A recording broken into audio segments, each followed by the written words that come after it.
ተመልካቾች በዝርዝር ወደምንመለከተው የኢትዮ ቢዝነስ መረጃ ስናልፍ መደበኛ ያልሆነን የጎዳና ላይ ንግድን ስርዓት ለማስያዝ ይረዳል የተባለ ደንብ በቅርቡ በስራ ላይ መዋሉ ይታወቃል።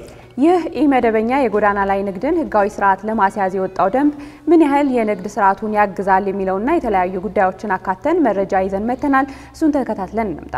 የንግድ ፍቃድ ሳይወጣ በጎዳና ላይ በአነስተኛ ካፒታል የሚከወን የንግድ ስርዓት ነው ኢመደበኛ የጎዳና ላይ ንግድ። ይህ የንግድ ስርዓት በሀገራችን ብቻም ሳይሆን በሌሎች ሀገራት በሰፊው ሲተገበር ይስተዋላል።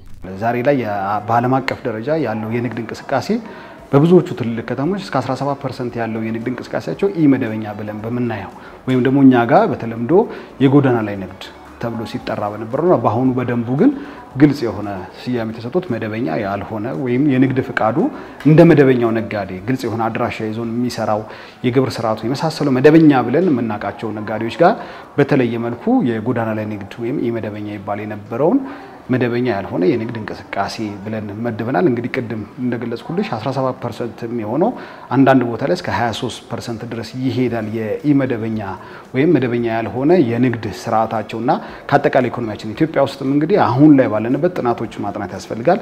አዲስ አበባ ላይ ያለን ወደ 400,000 በላይ መደበኛ ነጋዴ ያለን፣ አሁን ላይ ደግሞ 4,000 የሚሆኑ ኢመደበኛ ላይ ካሁን በፊት ሲሰሩ የነበሩና አሁንም ክሊር የሆነ ቦታ ኖሯቸው በአዲሱ ደንብ ግን እንደ አዲስ የሚንቀሳቀሱና መረጃዎቻቸው ማሟላት የሚጠበቅባቸው በኢመደበኛ ወይም መደበኛ ባልሆነ ንግድ እንቅስቃሴ ውስጥ ያለው በተለምዶ ሲሰራ ነበረ፣ ህዝቡ ያውቀዋል።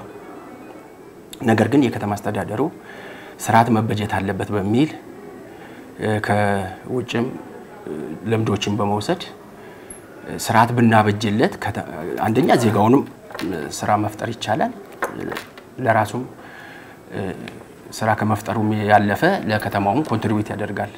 በሚሰራው ግብር እየከፈለ ወደ ስርዓቱ እንዲገባ እናደርጋለን የሚለውን ስርዓት ለመዘርጋት ነው። ይሄን ኢመደበኛ አውቶማቲካሊ ከንግድ ስርዓቱ ወይም ደግሞ ከኢኮኖሚ ስርዓት ውጪ ልናደርገው አንችልም። ዓለም አቀፍ ሁኔታው የሚያሳየው የአፍሪካ ሀገራትም ትልልቅ የምንላቸው የዓለም ከተሞችም ጭምር ይሄን የሚጠቀሙበት ግን ደሞ ሲጠቀሙበት ፈራስ ይዞት ነው፣ ስርዓት አስይዞት ነው። ለከተማ ኢኮኖሚ ለማህበረሰብ እድገት ሊጠቅም በሚችል መልኩ ህጋዊነት አስይዘው ነው እየመሩት ያሉትና እሱም ሌሰን ወስደን እንደ አዲስ አበባ እንግዲህ አሁን ላይ በቀጣይ የመደበኛ ያልሆነ የንግድ እንቅስቃሴ ምን መራበት ግልጽ የሆነ ደንብ አጸድቀን ወደ ስራ ገብተናል።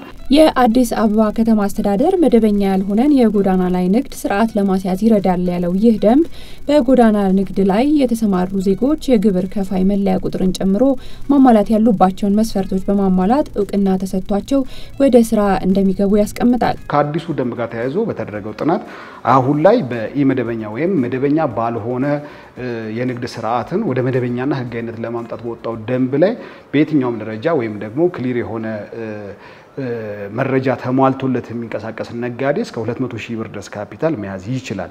ካሁን በፊት በነበረው 10,000 ብር ነበር። በ10,000 ብር ንግድን ማካሄድ አሁን ከደረስንበት ሁኔታ አንፃር ዳት ማች አፕሊኬብል ስለማይሆን እስከ 200,000 ብር ድረስ እቃዎችን ይዘው የሚነግዱ ነጋዴዎችን ያካታል። እነዚህ ነጋዴዎች በፈጣን ምግብ ወይም ደግሞ ፋስት ፉድ ምንላቸው ሊሆን ይችላል፣ በቡናና ሻይ ጠጡ ሊሆን ይችላል፣ በህፃናትና በአዋቂዎች አልባሳት፣ በኮስሞቲክስና እንዲሁም ደግሞ መለስተኛ ኤሌክትሮኒክሶችን ይዘው የሚነግዱ ነው የሚሆኑት።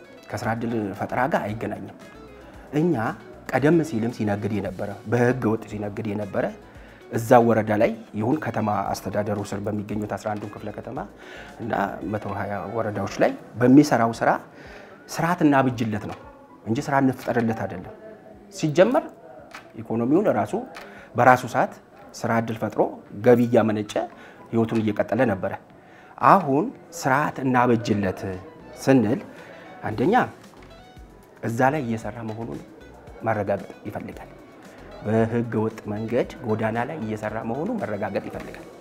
ሁለተኛ እዛው አካባቢ በሚፈጠርለት የስራ ዕድል ሳይሆን ንግዱን በሚፈጠርለት ስርዓት ውስጥ ፍላጎት ያለው መሆን ይጠበቅበታል።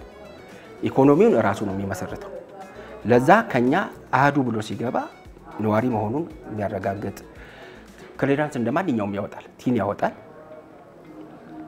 ለግብር የሚሰጡትን ቲኖች ከያዘ በኋላ በስርዓቱ መደበኛ ያልሆነ ንግድ ፈቃድ እንሰጣለን። እንግዲህ ምን አይነት ናቸው ከተባለ እነዚህ ኢመደበኛ ወይም ደግሞ መደበኛ ያልሆነ የንግድ እንቅስቃሴ የምንላቸው በሳምንቱ ባሉ በስራ ቀናት ውስጥ ክሊር የሆነ ቦታ ኖሯቸው ሰዓት ጊዜና ቦታ ተመድቦላቸው እንዲሁም ምን አይነት ምርቶችን ያቀርባሉ የሚለው በግልጽ የተበየነና በቀን ውስጥ ለ2 ሰዓት ያህል ሊሆን ይችላል የሚሰሩት 2 ሰዓት ስፔሲፊክ ቦሎች ታይ 2 ሰዓት ላይ ሰራርተው እቃቸውን ፓክ አድርገው እንዴን የሚቀጥለውን ስኬጁላቸውን ጠብቀው ነው መጥተው የሚሰሩት ማለት ነው። ይሄን በደንብ አድርገን መምራት ይጠበቅብናል። ሶ በዛ ልክ በዛች በሰሩባት ኢንተርቫል ልክ የግብር ስርዓት ውስጥ እንዲገቡ ተደርጓል። በመዲናችን ውስጥ መደበኛ ያልሆነ የጎዳና ላይ ንግድ ከጊዜ ወደ ጊዜ እየተስፋፋ መምጣቱ በመደበኛ የንግድ ስርዓቱ ላይ አሉታዊ ተጽዕኖ መፍጠሩ ይነገራል። ይህንን ኢመደበኛ የጎዳና ላይ ንግድ ህጋዊ ስርዓት ለማስያዝ የወጣው ደንብ ምን ያህል በመደበኛ ነጋዴዎች ላይ የሚኖረውን ተጽዕኖ ለመከላከል ይረዳል? እነዚህ በኢመደበኛ የንግድ ስርዓት ውስጥ ተመዝግበው የሚንቀሳቀሱ ነጋዴዎችስ ምን ያህል ጊዜ ነው በዚህ ስርዓት ውስጥ የሚቆዩት? እኛ በመደበኛው ንግድ ላይ ይዘን ታክስ ከፍለንበት አንዳንዴ በደረሰኝም ጭምር መሸጥ ያለባቸውን እቃዎች እያቀረብን ኢመደበኛ ላይ ደግሞ ደሴም እቃ በተመሳሳይ ኳሊቲ በተመሳሳይ ፕራይስ የሚመጣ እቃ ከግብር ነፃ ሆኖ ብዙም ማስገዳጅ ሁኔታዎች በሌሉበት ሁኔታ ይሸጣል። ይሄ መደበኛው ንግድ ያዳክማል የሚል ሰፊ ኮምፕሌንት ነበር። አዲሱ ደንብ ይሄን ይመልሳል በግልጽ የትኛውን ምርት የሚያቀርበው የትኛውን አገልግሎት የሚሰጡ አካላት ከገቢዎች ጋር ትስስር ተፈጥሮ በአግባቡ ግብር ይከፍላሉ። የሚፈለግባቸው አንድ መደበኛ ነጋዴ ማሟላት የሚገባውን ነገር ሁሉ ያሟላሉ። the only thing የንግድ ፍቃዳቸው መስቀል አይጠበቅባቸው የንግድ ፍቃዳቸው ባጅ አላቸው ግልጽ የሆነ ማለት ነው። በእኛ በከተማ አስተዳደሩ ተዘጋጅቶ የሚሰጥ የሚሰሩበትን ቦታ የሚሰሩበትን ሰዓት የሚያቀርቧቸው ምርቶች ግልጽ በሆነ ሁኔታ የሚደነግግ ባጅ አላቸው።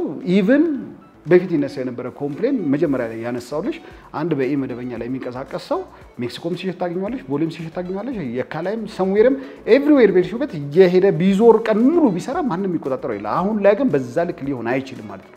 አሁን ፈቃዳቸውን ያደሱ 3500 ነጋዴዎች አድሷል። ሲያድሱ ክሊራንስ እንደማንኛውም ግብር ከፋይ ክሊራንስ አምጥተው 1.5 ሚሊዮን ብር ግብር የተከፈለ ከነዚሁ ከ3500 ነጋዴዎች 1.5 ሚሊዮን ብር ግብር ተከፍሏል። ይሄን ዜጋ አንድም ተረጋግቶ እንዲሰራ አገሩ ነውና በርጋታ እንዲሰራ፣ ሁለትም ራሱን ህይወት እንዲቀጥል እና ወደ መደበኛው የንግድ ስርዓት እንዲገባ ማድረጉ ይሄ ትልቅ ኮሚትመንት የከተማ አስተዳደሩ የወሰደው ኮሚትመንት ነው። አስፈጻሚው አካል በህዝብ ኃላፊነት የተሰጠን አካላት ኃላፊነታችን በአግባቡ እንወጣበት አት ዘ ሴም ታይም ደግሞ ለኢኮኖሚ ቫልዩ አድ ሊያደርግ በሚችል መልኩ ህጋዊ መሰረት አዘን እየመራ ነውና ስቴክሆልደሮቹ በደንብ በጋራ እየሰሩ ነው። ከመደበኛ ንግዱ ጋር በፍጹም እንዳይጣረስ ለማድረግ ሰፊ ጥረት ተደርጓል። ከምንም በላይ ደግሞ ነገ ከነገ ወዲያ ወደ መደበኛ ንግድ የሚመጡበትን ባህሪ ኤክሰርሳይዝ የሚያደርጉበት ፕላትፎርም ነው የፈጠርነው። ግብርን እየተለማመዱ ይሄዳሉ። ስፔሲፊክ የሆነ ማቴሪያልን ይዞ መስራትን እየተለማመዱ ይሄዳሉ። ካፒታል ማኔጅመንታቸውን ኤክሰርሳይዝ እያደረጉ ይቆያሉ። ሶ ከ2 ዓመት በኋላ እነዚህ ሰዎች አሁን የ200 ሺህ ብር እቃ ይዘው እየሰሩ ነው ያሉት። ነገ ከነገ ወዲያ 2 ሚሊዮን 4 ሚሊዮን እቃ ይዘው ሲሰሩ በማይቸገሩበት መልኩ ለመደበኛ የንግድ ስርዓቱ አጋዥ እንዲሆኑ አድርገን የምናዘጋጅበት ፕላትፎርም ነው። ተመልካቾቻችን ለዛሬ የኢትዮ ቢዝነስ ቆይታችን ያሰናዳናቸውን የተለያዩ የቢዝነስ መረጃዎቻችንን ወደ እናንተ ስናደርስ ቆየን። ከኢትዮ ቢዝነስ መረጃዎቹ ጋር ቃል ኪዳን ታደሰና ሚካኤል አዲስ አብረናቸው ቆየን። ሰላም ሁኑ።